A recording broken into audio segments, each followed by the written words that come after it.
Vostès recordaran que la legislatura anterior el tripartit va decidir a pujar el tipus general, perquè hi ha diferents excepcionalitats en casos excepcionals, però hi ha el tipus general en les taxacions que requereixen documentació jurídica davant de notari,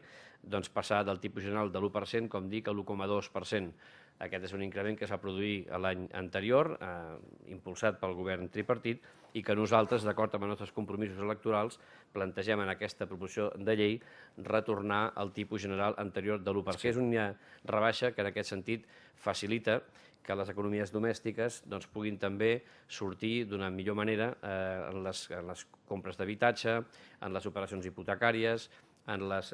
modificacions de préstecs, en els àmbits bancaris, etc. Per tant, és una manera més de reduir la pressió fiscal sobre les famílies. I en aquesta proposició de llei que presentarem ens referirem concretament a dues entitats que ens semblen molt importants, que són el Consell de l'Audiovisual de Catalunya, el CAC, i la Corporació Catalana dels Mitjans Audiovisuals.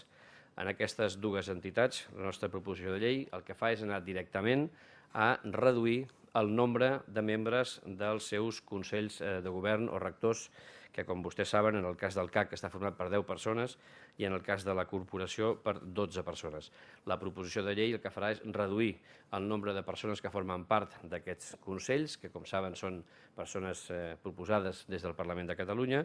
i, per tant, en aquest sentit, reduir la càrrega econòmica que suposa la remuneració d'aquestes persones que ocupen aquesta responsabilitat. Els recordo que són dos impostos que van junts i que el compromís electoral, tant el nostre com el del grup parlamentari que en aquests moments dona suport al govern, és el de suprimir els dos impostos, successions i donacions. Vull recordar també, i en aquest sentit faríem una pregunta al govern, que l'actual president del govern, l'any passat, l'any 2010, es va comprometre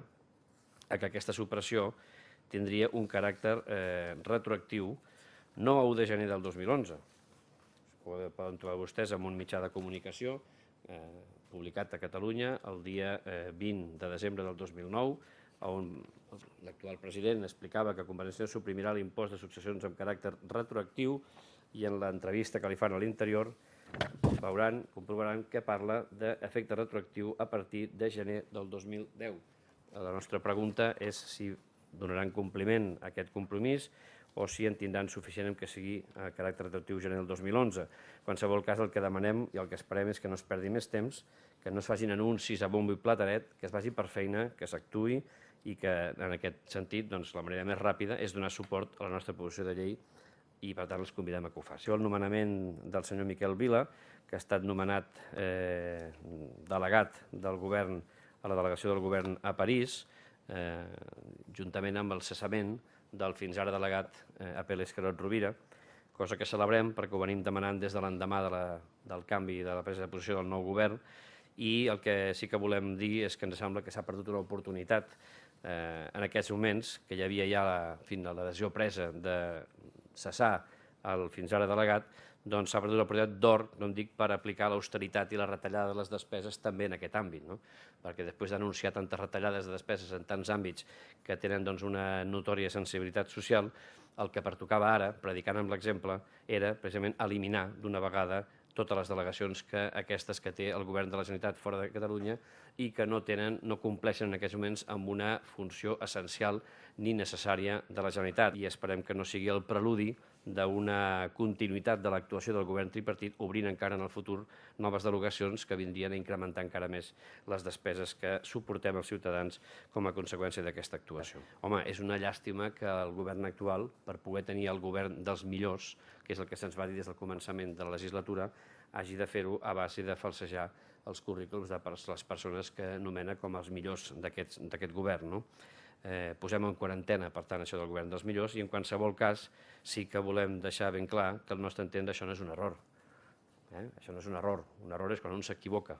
En tot cas, si un s'equivoca, el que s'ha equivocat ha de dir que s'ha equivocat. Aquí no sabem qui s'ha equivocat. El que encara no s'ha dit i ens agradaria saber és qui ha comès aquest error. Qui ha comès aquest error? I ens sembla que tampoc és de rebut que una persona de la rellevància i del nivell polític que té el vicepresident o la vicepresidenta del govern consideri que pot donar per tancat aquest afer únic i exclusivament fent una anotació en un bloc personal demanant disculpes. Entenem que una persona de la seva rellevància ha d'explicar, en primer lloc, qui ha comès aquest error i, en segon lloc, ha de demanar disculpes públicament allà on correspon, que és en el Parlament de Catalunya, a davant del poble de Catalunya.